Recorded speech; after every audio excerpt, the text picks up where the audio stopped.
Eh bien, le bâtiment qui est juste derrière moi s'appelle le Capitol Hill. C'est le siège du Congrès et du Sénat. C'est le centre du pouvoir législatif américain. Eh bien, c'est ici que les présidents américains élus prêtent serment devant le peuple américain.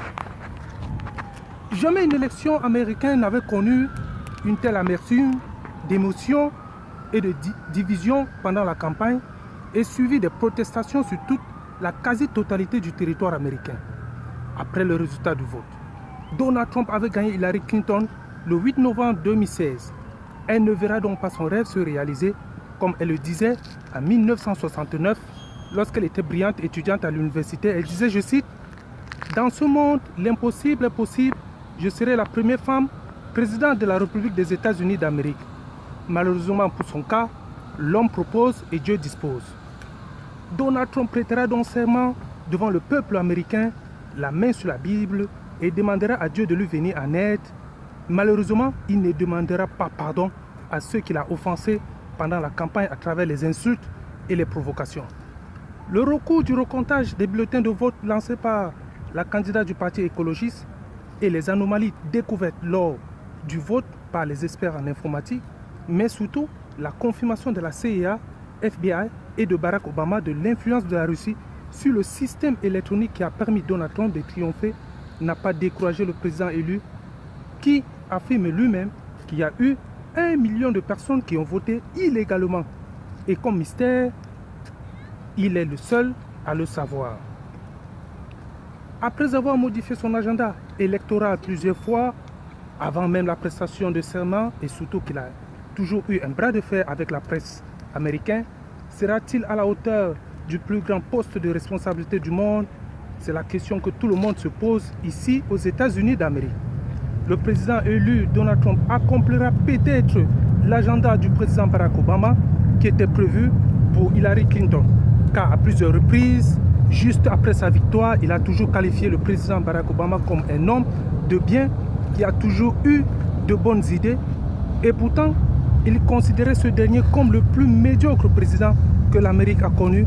Et il allait plus loin en disant que Barack Obama était le fondateur du groupe terroriste ISIS.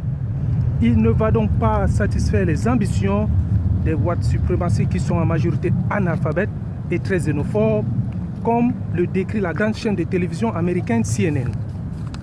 Pour la petite histoire, l'ancien président George Bush Jr. n'avait jamais imaginé que Barack Obama allait lui succéder à la Maison-Blanche. Et comme par hasard, Barack Obama lui aussi n'a pas cru un seul instant que Donald Trump lui succédera dans ce petit bungalow, comme le disait le président Ronald Reagan lorsqu'il quittait définitivement la Maison-Blanche. Le président élu Donald Trump fera donc un bain de foule sur la Pennsylvania Avenue avec son épouse Melania Trump et ses enfants, et peut-être s'arrêtera devant même son hôtel qui est situé sur la même avenue, mais qui subit les problèmes de conflit d'intérêts. La récréation est terminée, c'est fini avec les flip-flops et le one-man show. Alors, place à la réalité.